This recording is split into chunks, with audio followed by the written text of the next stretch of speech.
Finance Minister Lim Guan Eng said the government is not planning to increase the corporate or the individual tax rate, but instead adopt a holistic approach. This statement came after it was announced that former Inland Revenue DG Tan Sri Hasma Abdullah had been appointed as the chairperson of the newly established Tax Reform Committee. Hasma has 37 years' worth of experience in tax administration.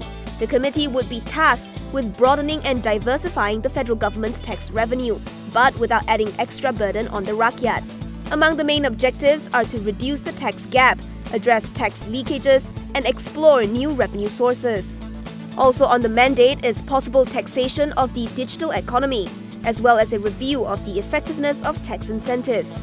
Lim said that the ultimate aim is to make the Malaysian tax system more efficient, neutral, and progressive.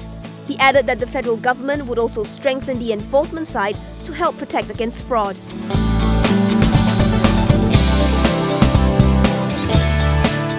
It was a positive day for the FBM KLCI, which rose 11.6 points or 0.62% to end the day at 1,803.76 points. This was due to buoyant Asian markets as trade worries ease and Morgan Stanley's move to upgrade Malaysia's stocks. According to Reuters, most of Asia rose on Friday on expectations of more US-China trade talks.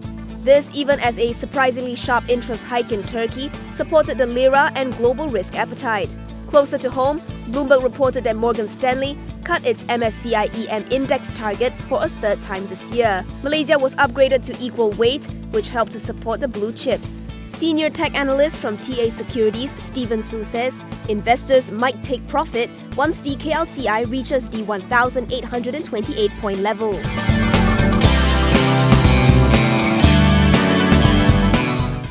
Retail Group Malaysia has revised downwards its 2018 retail sales growth rate forecast from 5.3% to 4.1%. According to its September 2018 report, sales growth for second quarter FY18 came in slower at only 2.1% compared to 4.9% last year.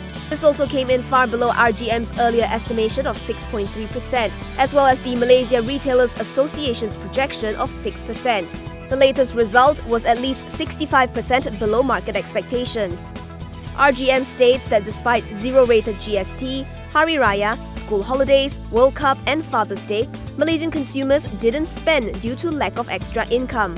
Based on that, RGM revised down its third quarter FY18 projection to 6.1% from 6.8%, taking into consideration the remaining 2 tax-free months. However, RGM actually revised upwards its fourth quarter FY18 projection from 3.5% to 4.3%, taking into account recent shopping patterns.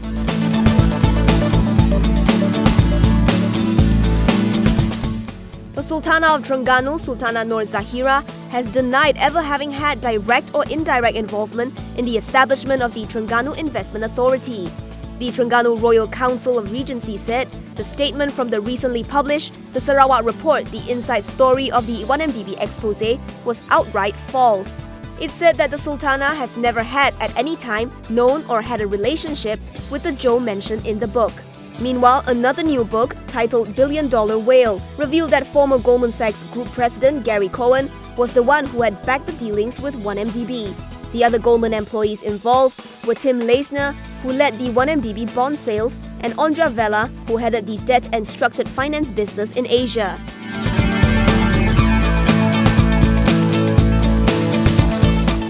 Pintaras Jaya is expecting half of its revenue for FY19 to be coming from Singapore following its purchase of a piling company there for 16.71 million ringgit. The piling company originally belonged to the family of Pintaras Jaya's MD, Dr. Chew Hong Keong. Chew says the Singapore ops is expected to rake in 200 million ringgit in revenue. However, for its Malaysian business, the group is bracing for a slowdown in the construction sector in FY19. In FY18, the Malaysian construction business brought in 95.91 million ringgit. Foreseeing the tough market conditions in Malaysia, he says that the company has accelerated the acquisition in Singapore for diversification purposes. Compared to Malaysia, Singapore's construction cycle was down over the past 2 to 3 years, but is now recovering.